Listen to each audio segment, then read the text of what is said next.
Hello there, RC. We're going to do our Turn 8 overview, and we're going to do it a little bit different. Let's start with the Americans on the Pacific side. I think I forgot them last time. More or less everything's the same. These two factories have both been upgraded to a major, however, in the United States. So they have, I think, 6 tech rolls now. Let's take a look at Australia. Australia has a militia on every land zone except for Tasmania, and they have upgraded their factory in Sydney to a major, so the British also get an extra tech roll. Let's take a peek over here. The Dutch haven't changed. I'm resting my camera down on top of a Australian militia. They're everywhere. Sarawak has upgraded an infantry or a militia to an infantry and then built a new one. There's some more units being built up here. I believe it was 2 militia, but I could be wrong this turn. And that air transport got delivered to the FEC here in Calcutta. Let's just move you over a little bit. There you go. Oop. Air transport got delivered to Calcutta. So they also built an airborne, and I'm trying to remember, I think they built 2 militia in here as well. So this factory still didn't get worked on, but that's okay. They got other things to do. They build a shipyard or they don't build a shipyard. It's all good. All right. Now let's take a peek at China. China's been the area of major change. Well, I don't know about major change, but I did fluke out and have a very decisive victory in here in Kwangtung against the American and the Russian aircraft, and I've eliminated those out of the game, so that's nice, but we'll see. These guys are going crazy. They're upgrading infantry using supply tokens. They're lend-leasing 2 anti-aircraft guns. They're really worried about aircraft right now, which is fair because most of Japan's hits are coming through their aircraft. So we'll see what happens here. It's been a bit of a lightning along the coast, but a lot of units are moving backwards towards Yunnan. This stack over here in Sichuan hasn't changed, and essentially the incomes in here aren't very changing. I believe the last turn I lost Nanking for $2, and then I took Kwangtung for $2, so nothing really changed over here. Let's take a peek at the home island here. So there's 3 light tanks and 3 regular infantry, a light tank up here, and otherwise this stuff's all more or less the same. CCP have been moving forward an anti-aircraft gun, and they've built an artillery in Xinjiang, so we'll see what's going on there. The Russians are an enigma to me. I'm not quite sure what they're doing, but they got quite a few units across the Mongolian and Japanese border here, so we'll see what they do. I got no idea. The Russians are also saving a pile of money. I think they got like $50 saved up, so they could do a lot of things with 50 bucks. They don't have a lot of other units, but they have been upgrading factories such as Stalingrad and Kiev. Stalingrad here and Kiev over here. And they did build a fortification in the capital city there. And I believe last turn they built this airborne here in Novosibirsk. So that's interesting. They did fire a shot at Turkey, and unfortunately they missed, but they did add $1 to the pile, so there's $9 in there now. So we shall see what happens. I'm going to just kind of pan over Africa a little bit here because there's some interesting things going on. There's 3 transports here, 4 dudes here. 3 of them are Marines, or at least this one doesn't suffer double casualties. Then over here in Gibraltar, we got another Marine and another transport and a handful of other infantry. Look at all these French guys. Crazy, isn't it?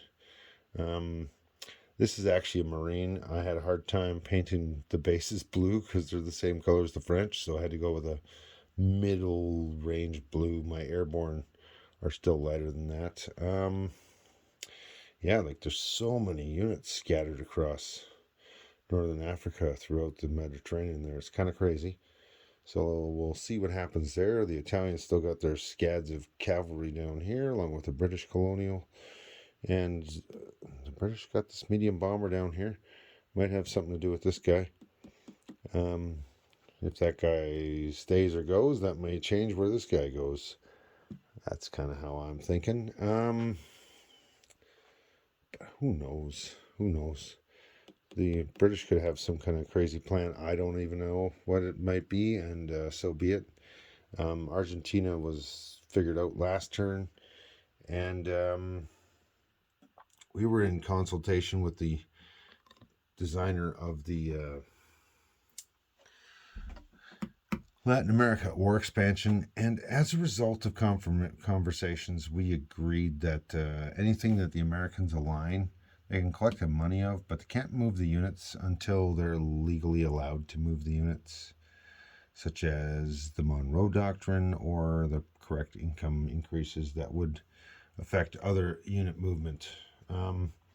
Main reason for that is you never know what's going to happen down here, and if, say, for example, the Americans fluked out and they got all of this somehow through influence rolls and they laid everybody over here, that would break the game.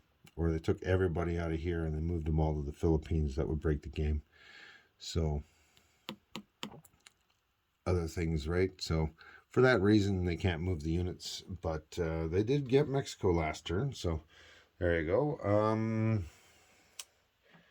Don't think they did a lot of other movement up here for the Americans. I know I skipped Europe, but Europe's going to be busy, so I figured I'd do it last. The British did build the Devil's Brigade up here, and the UK British are also lend-leasing themselves a fighter from that Aerodrome of Democracy thing where they can build a cheaper fighter. So we'll see what's going on with that. All right. I'm not sure what else is going on. So a little bit of naval movement. Ships are moving around. There's making traps for subs. They're hunting subs. Subs are running away or gathering up for impending doom. I'm not sure. The Italians saved all their money and collected 10 more bucks. So they got 28 bucks in the bank. Very nice amount of money to have there. Good for the Italians. They're one roll away from improved construction where they can build cheaper boats. So that has something to do with it, I'm sure. Let's see what else happened this turn. We got this Yugoslavian British-controlled boat now. Thanks to the Germans wandering in here into Yugoslavia. And they handily won Yugoslavia. So there you go. And they aligned Hungary, but otherwise nothing really changed too much.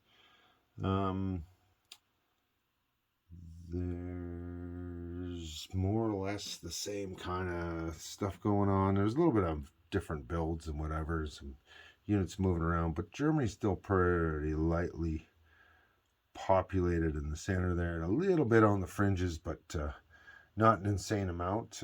Vichy did get lend-leased an infantry. I'm trying to figure out what else is going on. That Polish boat has run away up to there and is just kind of hiding. Not sure what's going on there. And if anybody wasn't sure, the Molotov-Ribbentrop Pact was signed. Not this turn, but last turn. So they've both now collected from that pact twice. Let's see. The Germans did move in some marine down here for these narrow crossings where they don't need to transport, and suddenly the British built a coastal gun, so that changes some options down here. But I mean, it's still not impassable. It's just maybe you need to not use the narrow crossings or whatever. There's other ways to get in there. Though the British do have a few units up here, so we'll see what happens. The Americans did lend-lease the British a fighter up there, so there you go, up in northern England. And other than that, not too much has changed. I can't remember who bought what boat and who moved which piece. This turn's been about a week, so I'm a little rusty on some of the finer details of what did and did not happen. And that's basically the general gist of what's been going on with the units. And there you go. So let's give you a turn over here, and I'm going to aim this thing up and show you the tech. The technology here. All right, let's back you up a little bit. There you go.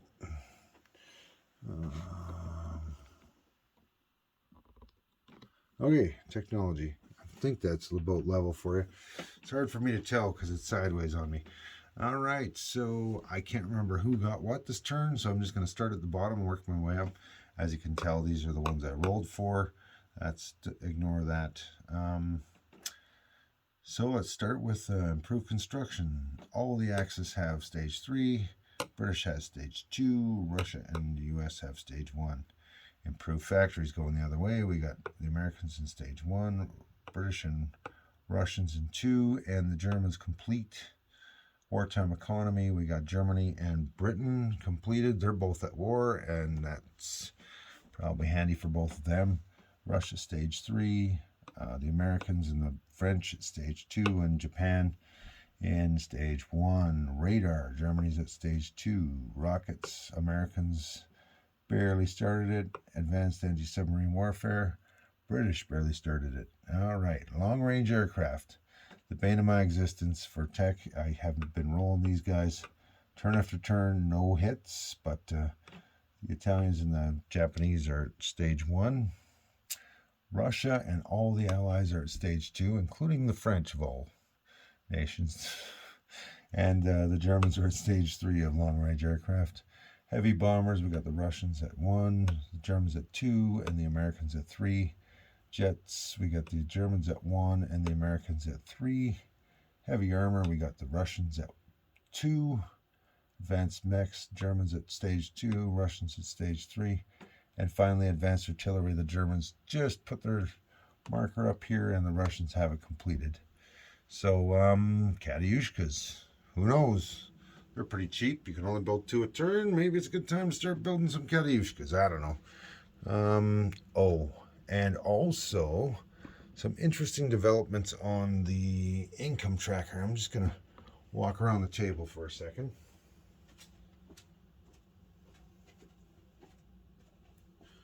And then I'm going to line this thing up because my table's against one of the walls in this room.